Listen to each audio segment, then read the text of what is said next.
We want to revisit our top story, President Xi Jinping's trip to Italy. Remi Piet joins us live from Miami, Florida. He is a research associate at the European Union Center at the University of Miami. Remi, Italy wants to export more of its high-quality products, its fashion, but also wine. There is a booming demand for wine in China. Italy sees this as a no-brainer despite other EU countries voicing some concerns about China. So what is behind Italy's move to jump in? Well, definitely from the perspective of Italy, Italy is in need of investment. It has been a structural issue for Italy for the last 10 to 15 years. There's a gap of investment in infrastructure, both at the municipal and at the national level. And China, at this moment, is actually a great opportunity for Italy.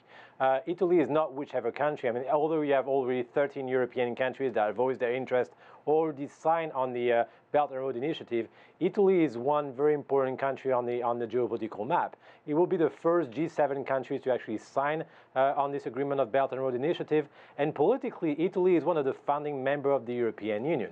And that's why there is so much potential conflict inside the European Union of seeing one of the founding members moving away from a concerted position towards China and signing a bilateral agreement with China instead of concerting with other countries such as France, Germany, or other founding countries that are trying to get a better deal with China, probably one that would be based on reciprocity, meaning that if Chinese companies can actually bid on infrastructure deal in Europe, then European companies would also have the right to bid in China for Chinese infrastructure deal. And that's the kind of conflict that you're having between European capital today on facing this position from Italy to be part of the Chinese initiative on infrastructure.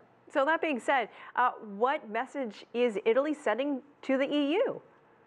Well, basically, it's saying that in terms of the Italian best interest, for them, finding a strong partner that will invest inside the economy is important. They claim that politically it doesn't change the real attachment of the Italian government to the European construction, but also it is well aware that certain harbors such as the Trieste harbor or a series of companies and infrastructure are in need of capital. And right now, the development and the growth in Italy is actually lagging some momentum.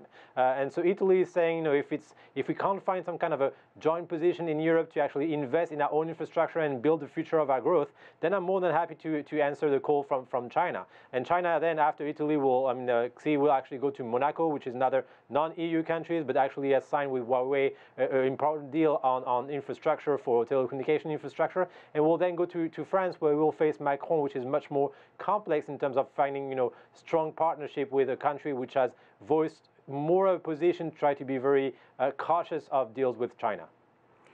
This is President Xi's first foreign trip of the year. He chose Italy as the first country to visit. How is China viewing Italy?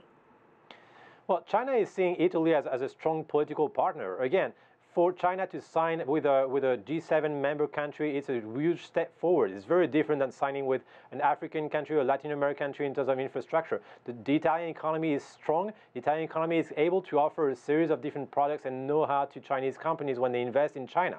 So it is really a step forward in just trying to not only build infrastructure, not only setting a foot in terms of the European infrastructure through the Trieste harbor, which is much more convenient for China than, for example, the Piraeus harbor in Greece. That was in terms of the way that you arrive to Piraeus is much more complex because you have to go through former Yugoslavian territory. In the case of Italy, you really have a strong foothold on European markets. And in terms of the economy and I was saying the technology, it's not only about wine, and definitely there's a really important call for wine and need for wine in China. That's an interesting potential for trade between China and Italy. But it's also maybe much more important a series of technologies in the field of shipbuilding, in terms of infrastructure, in terms of high technological goods.